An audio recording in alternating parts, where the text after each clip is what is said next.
So the nations, this is a good story, eh? What a way to end the Bible. So the nations are in the lake of fire, in the sulfur and the fire, and it's acting on them. And God has placed the lake of fire just outside the gates of New Jerusalem. He's left the gates open. But 3:12 says those inside never go out. So who's it open for? 22:14-15. Hey, you guys! Blessed are those who wash their robes in the blood of the Lamb, that they may enter the gates. So the gates already exist. This message goes out at a time in the new heaven and new earth. Come on, guys, the gates are open. Blessed are those who wash their names. So that those who wash their robes in the blood, they can enter, because those inside aren't going to exit. 3:12. Who can come in? Blessed are those who wash their robes in the blood of the Lamb. 22:14. And unless you do, 21, 26, 27. No, just verse 27. 21, 27 in the New American Standard Bible. But nothing unclean and no one who practices abomination and lying shall ever come into it. Boys, while you're unclean, you can't come in. What do we got to do? Wash in the blood of the Lamb. And then I've got more for you. What do you got? If you wash in the blood of the Lamb, I'll take you to the tree of life. Is that it? No, there's more. Watch. While you're unclean, you can't enter. Therefore, see the play on words? Wash. You'll be able to enter. Why? Because those are in already washed and they never exit. Surely not. Surely yes. Now listen, he's mentioned the gates are always open, yeah? He's put this in many respects is my favorite of the lot. Why does John go through in chapter 21 of Revelation? He says, oh, the gates are like this and this is like this, and starts describing New Jerusalem. Why? Oh, well, look at this, what an amazing place. It's, it's 144,000 cubits, this. It's the size from Adelaide to Darwin. If you don't know what it is, have a look at an Australian geography book. It's that big and it's that high up in the air. It's so big. No, it's not the point. He's going to go through and describe the New Jerusalem, wide angle lens, and then he's going to go walking closer to it, until he sees the gates are open. First, he's going to describe the macro structure, and then he's going to zero into the micro structure. Why? Because he's going to tell us that the nations are going to come in. The whole purpose of that narrative of the New Jerusalem is saying, God left the gates open for you, boys. Come and get it.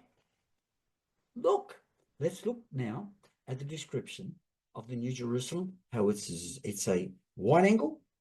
He's looking at it at a distance, and then he goes right to the light coming out of the gates. Why? Because the focus and the whole purpose of that story is that the gates are open for the nations who had blasphemed his name to come in. Let's have a look at it.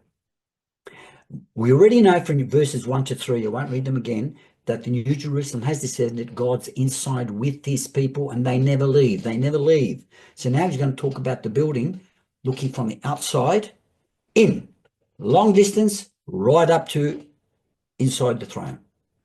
What was the whole purpose? The nations come marching one by one. Hurrah! Revelation 21, 11 and 12, wide angle lens. Revelation 21, 11, 12, New Living Translation. The holy city, it shone, the whole thing, shone with the glory of God and sparkled like a precious stone. He's looking at the whole structure. See? Wide angle lens. Like jasper, as clear as crystal. And the city wall, the whole thing, he's looking at the whole structure, was broad. He's looking at the whole thing. And high, you can see the whole thing. With 12 gates. They're all open. That's 25. With 12 gates, guarded by 12 angels. And the names of the 12 tribes of Israel were written on its gates. Now he starts to zoom in. First, he has seen the whole structure. He's going to go down to the nations walking in through the gates when he zeroes in right to the gates. Look, 21:18. New Living Translation. He zooms in a little bit closer. The wall now was made of jasper. Oh, first he's looking at the whole structure, and now the wall. Of course, the wall's going to have gates. The wall was made of jasper, and the city was pure gold, as clear as glass. The wall, the whole city, and now he's looking at the wall. He's going to zoom in closer. And what's in the walls? 21:21, New Living Translation. The 12 gates. Oh, the gates in the walls. Hey, he's getting closer. He's getting closer. And now he's mentioning the gates more than anything else. And he's going to say they're open. Come in through the gates, boys. That's the whole purpose of the story. They come in. And the 12 gates were made of pearls. Each gate, 12 of them, a single pearl. And the main street, oh, he's inside. He's gone inside. And the main street was pure gold, from the whole structure to the gates, the walls, the gates. And now it was in the roads, the street of the New Jerusalem. You see what's going on? And who's going to be walking in on the main street? Through the gates. The inside don't go out. The gates open. Oh, this stuff makes me want to cry. Trust me. God is this good. And the main street was pure gold. He's now gone inside. And the gates open and the streets made of gold. And now it gets even closer. 21:23 New Living Translation. And the city has no need of the sun or the moon, for the glory of God illuminates the city, and the Lamb is its light. He's gone inside, and it's got light. It's filled with light, and it's coming from the Lamb. Not the King of Kings, the Lamb who was shed, who died as a victim to violence. He's in the focus again. The Lamb who was slain and shed his blood and vindicated the name of God. He is its light. So it's gone inside now, through the gates, through the road. Wow, look at all this light. And it's coming from Jesus, who's sitting on the throne. And the gates open. And the nations are invited.